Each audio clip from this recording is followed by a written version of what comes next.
बिस्मिल्लाहिर्रहमानिर्रहीम। आज हम फर्स्ट ईयर का चैप्टर नंबर 7 स्टार्ट करेंगे। चैप्टर का नाम है oscillations.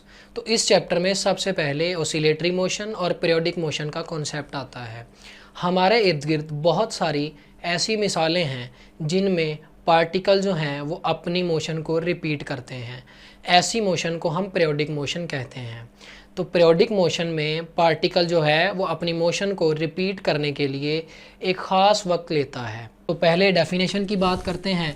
Repeated movement of an object, कि अगर एक ऑब्जेक्ट जो है वो अपनी मोशन को रिपीट करे और मोशन को रिपीट करने के लिए वो हर दफ़ा एक ख़ास टाइम इंटरवल ले, तो उस पार्टिकल की मोशन को हम पीरियोडिक मोशन कहते हैं। अब इनमें सबसे पहली एग्जांपल हमारे पास है, ये हमारे पास सूरज है और सूरज के गिर्द ये ज़मीन जो है वो चक्कर लगा रही है। ज़मीन सूरज के गिर्द अपना एक चक्कर जो है वो 365 दिन में मुकम्मल करती है। तो अगर लेट्स सपोज ज़मीन ने यहाँ से अपनी रेवोल्यूशन स्टार्ट की है तो ये एक कंप्लीट चक्कर जो है वो 365 दिन के बाद मुकम्मल कर लेगी। लिहाजा अर्थ की सन के अराउंड जो रेवोल्यूशन है वो हमारे पास पीरियोडिक मोशन की एक एग्जांपल है। इसी तरह अर्थ जो है वो अपने एक्सिस के गिर्द जो है वो रोटेट भी करती है, जिसे हम अर्थ की स्पिन मोशन कहते हैं। तो अर्थ की स्पिन मोशन जो है वो भी हमारे पास पीरियोडिक मोशन की एक एग्जांपल है, क्योंकि अर्थ जो है वो उस मोशन को एक ख़ास वक्त के बाद मुकम्मल कर लेती है। इसी तरह हमारे पास सैटेलाइट्स होते हैं। फॉर एग्जांपल ये मून है, मून जो है वो अर्थ के अराउंड जो है वो रिवॉल्व करता है। तो किसी भी सैटेलाइट की अर्थ के अराउंड जो रेवोल्यूशन होती है वो भी पीरियोडिक मोशन होती है। For example Jio stationery satellite जो होते हैं वो अर्थ के अराउंड अपना एक चक्कर जो है वो 24 घंटे में मुकम्मल करते हैं। तो इनमें पहली 3 एग्जांपल्स ये आ जाएंगी, अर्थ रिवॉल्विंग अराउंड सन, अर्थ स्पिन मोशन, और उसके बाद सैटेलाइट की जो रेवोल्यूशन होगी वो भी पीरियोडिक मोशन होगी। इसके बाद हार्ट बीट, हमारी जो हार्ट बीट होती है, हमारे दिल की जो पंपिंग होती है वो भी पीरियोडिक मोशन की एक एग्जांपल है। उसके बाद हमारा रेस्पिरेटरी सिस्टम है, सांस लेने का अमल है। हम एक ख़ास वक्त के बाद ऑक्सीजन को अपने लंग्स में लेकर जाते हैं, तो रेस्पिरेटरी सिस्टम है जो हमारा वो भी पीरियोडिक मोशन की एक एग्जांपल है। इसके बाद हमारे पास है क्लॉक। क्लॉक की जो टिकिंग होती है वो भी पीरियोडिक मोशन की एक एग्जांपल है। फॉर एग्जांपल अगर मैं क्लॉक में मिनट एंड की बात करता हूँ तो मिनट एंड जो है वो अपना एक चक्कर जो है वो ठीक 60 मिनट के बाद कंप्लीट कर लेती है। अगर मिनट एंड जो है वो 12 से स्टार्ट करती है तो वो इस तरह से रोटेट करेगी और ठीक 60 मिनट के बाद वो दोबारा वापस 12 पर आ जाएगी। इसी तरह अगर और एंड की बात करनी है तो जो हमारे पास और एंड होगी वो अपना एक चक्कर जो है वो 12 घंटे के बाद मुकम्मल कर लेती है। जो क्लॉक की टिकिंग है वो भी हमारे पास पीरियोडिक मोशन की एक एग्जांपल है। हमारे पास एक बॉल का इलास्टिक कोलिजन है फ्लोर के साथ। इलास्टिक कोलिजन वो कोलिजन होता है जिसमें टोटल एनर्जी, मोमेंटम और काइनेटिक एनर्जी, ये तीनों चीज़ें जो हैं ये कंजर्व रहती हैं। तो अगर एक हार्ड बॉल को हम यहाँ से ड्रॉप करते हैं, वो नीचे को जाती है h1 डिस्टेंस कवर करके और वो फ्लोर के साथ टकराती है। अगर तो इलास्टिक कोलिजन हुआ तो ये तीनों चीज़ें कंजर्व करेंगी और इन 3 चीज़ों के कंजर्व होने की वजह से वो बॉल जो है वो दोबारा उसी हाइट को गेन करेगी। लिहाजा यहाँ पे हमारे पास h1 और h2 जो है ये दोनों हाइट्स इक्वल होंगी। बॉल जो है ये अपनी इस मोशन को रिपीट करती रहेगी, यानी वो यहाँ से नीचे जाएगी फिर ऊपर आएगी, फिर नीचे जाएगी फिर ऊपर जाएगी। तो लिहाजा बॉल का जो फ्लोर के साथ इलास्टिक कोलिजन है वो भी पीरियोडिक मोशन की एक एग्जांपल है। अब हम ऑसिलेटरी मोशन की बात कर लेते हैं। ऑसिलेटरी मोशन में ऑब्जेक्ट जो है वो टू एंड फ्रो मोशन करता है। टू एंड फ्रॉम वर्ड से ये लिया गया है। टू का मतलब ये है कि वो मीन से एक्सट्रीम पोजीशन पर जाता है, और फ्रॉम का वर्ड हम इसलिए यूज़ करते हैं कि वो मेन पोजीशन से आ रहा है। तो किसी भी ऑब्जेक्ट की जो टू एंड फ्रो मोशन होती है अबाउट ए मेन पोजीशन, हम उस मोशन को ऑसिलेटरी मोशन कहते हैं। तो यहाँ से एक डिफरेंस दोनों में हमारे सामने आ गया कि यहाँ पर भी पार्टिकल अपनी मोशन को रिपीट कर रहा है, यहाँ पर भी पार्टिकल अपनी मोशन को रिपीट कर रहा है, लेकिन ऑसिलेटरी मोशन में पार्टिकल अपनी मोशन को जो रिपीट कर रहा है वो एक मीन पोजीशन के अबाउट है।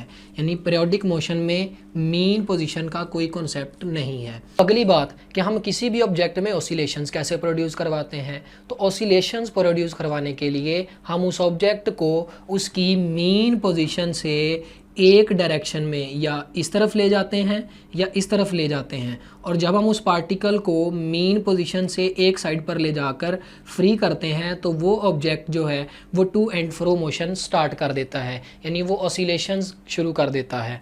यहाँ पर मैंने लिखा है object is pulled away from mean position, यानी ऑसिलेशंस प्रोड्यूस करवाने के लिए हम ऑब्जेक्ट को मीन पोजीशन से पुल करेंगे।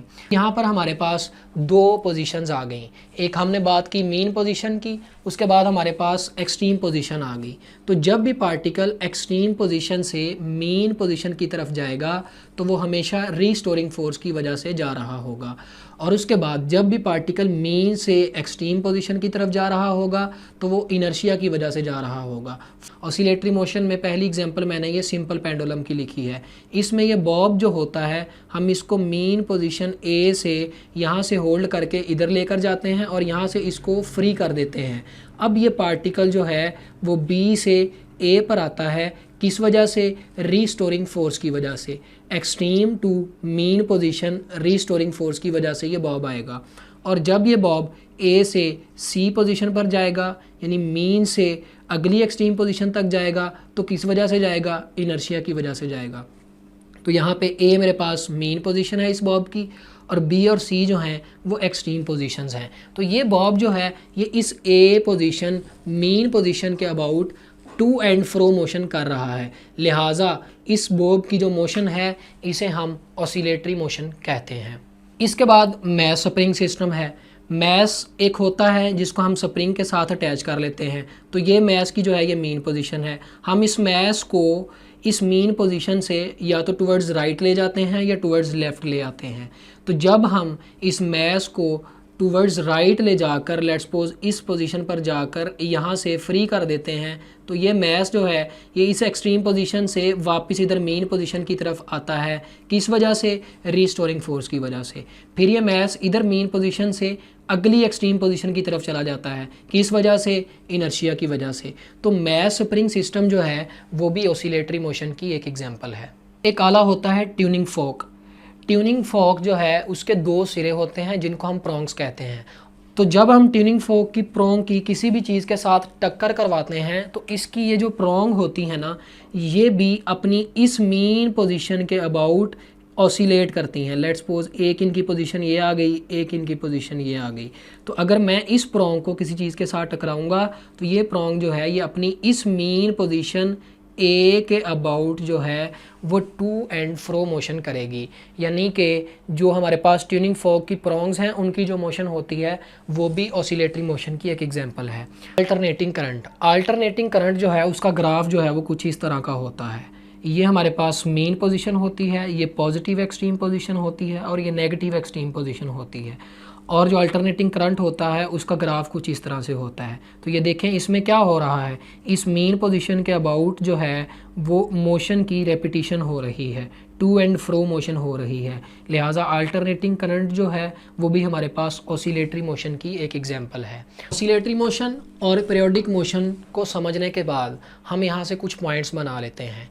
पहला पॉइंट ये कि हमने ये सीखा कि ऑसिलेटरी मोशन में मीन पोजीशन होती है और पीरियोडिक मोशन में मीन पोजीशन नहीं होती, लिहाजा अगर हम ये कह दें कि तमाम ऑसिलेटरी मोशंस जो हैं वो पीरियोडिक मोशंस होती हैं तो ये गलत नहीं होगा, क्योंकि इसमें भी ऑब्जेक्ट जो है वो एक ही पाथ पर अपनी मोशन को रिपीट करता है। तो अगर यहाँ पर डैम्पिंग की फोर्स नहीं होगी तो जो ऑसिलेटरी मोशन होगी वो पीरियोडिक मोशन भी होगी।